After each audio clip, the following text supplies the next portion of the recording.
barab bi nu jëmal ci Touba ngir taxawu ñi am feebaru roñoŋ doon jàngoro sax gu metti centre bi nag moom la soxna Maam Xari Mbàkke bintu Serigne Mourtada ñëwoon jébbal leen ndimbalam ci lu aju ci ciment ak enveloppe bum ci toftal kilifay barab bi di hôpital Matlaboul Fawzayni ci njiitalu docteur Mamadou Gueye Diouf ak docteur Dahaba mi yor wàll wi waaye tamit feggoog association yi jàppale ñi amee dialyse ci Touba ñëpp teewoon ngir teeru seen gan gi ñoom sax nu jàpp ni bàyyi na leen xel loolu ginnaaw doxantu bi nu amaloon ci barab bii nag ñuy liggéey foofi ay kàddu jéb na fa ki nga xamante ni mooy Serigne Mourtala Sy wax ci kàddu soxna Maam Xari Mbàkke jat taxawaayam ci dikk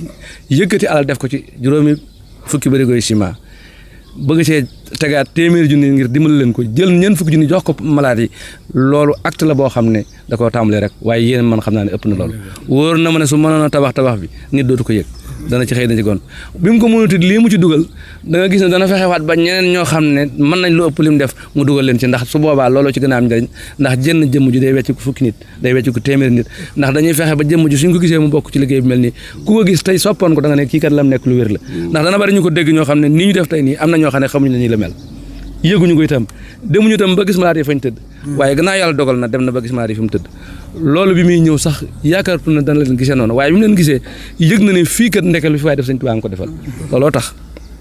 mu yëkkati àllam ji def ko ci loolu ab tàmbali mo li nga wax soxna si tàmbali la ci moom de loolu mu def noonu ab tàmbali rek la ab julit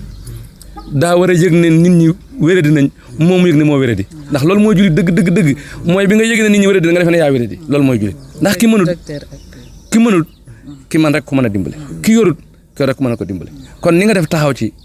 sonn ci di ci boole ay nit tànn soxna si dem nga xam ne yaa ci demal sa bopp di def noonu ni nga xam ne nopp yu guddi bëccëg soxna si ne ngi lay sant bu baax ndax boole gi nga ko ci boole. docteur Amadou Gueye Diouf jàpp ni ndimbal bi ñëw na ci waxtu wuñ ko soxlu te nag lii sax nag ubbi na yoon comme ni ko Serigne Mountakha Mbacké xalif général des mourides defe woon képp nag kuy bonne volonté war ngaa mën a xool ci Serigne bi ak soxna si. wax dëgg yàlla rëy na ci ñun lool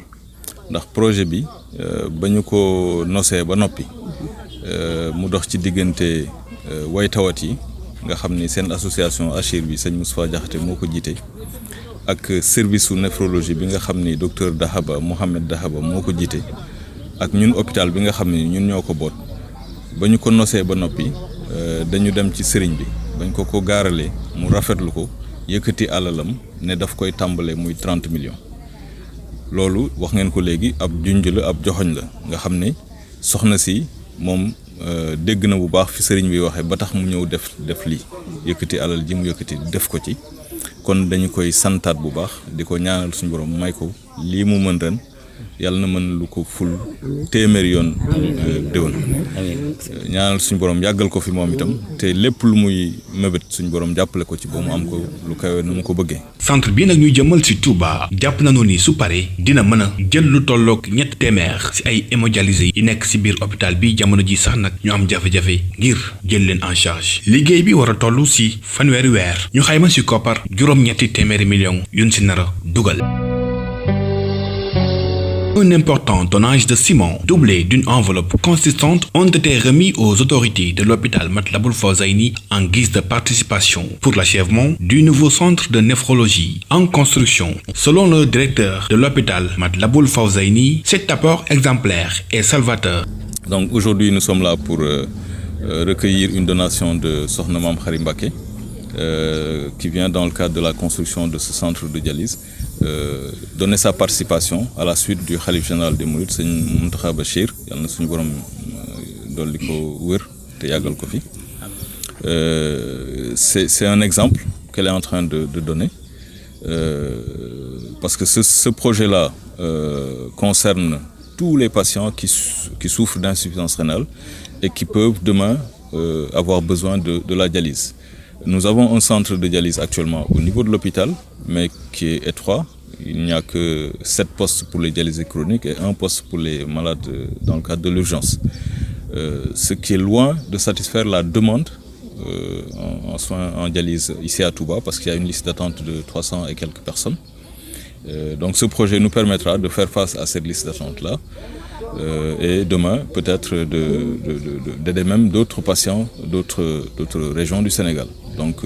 encore une fois, nous remercions Sokhna Maam Xari Mbàkke pour ce geste de générosité qu'elle vient de poser.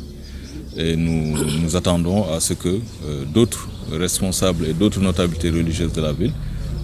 fassent le même geste. En tout cas, beaucoup d'entre eux ont été visités et sensibilisés et ont pris des engagements. Et nous espérons que dans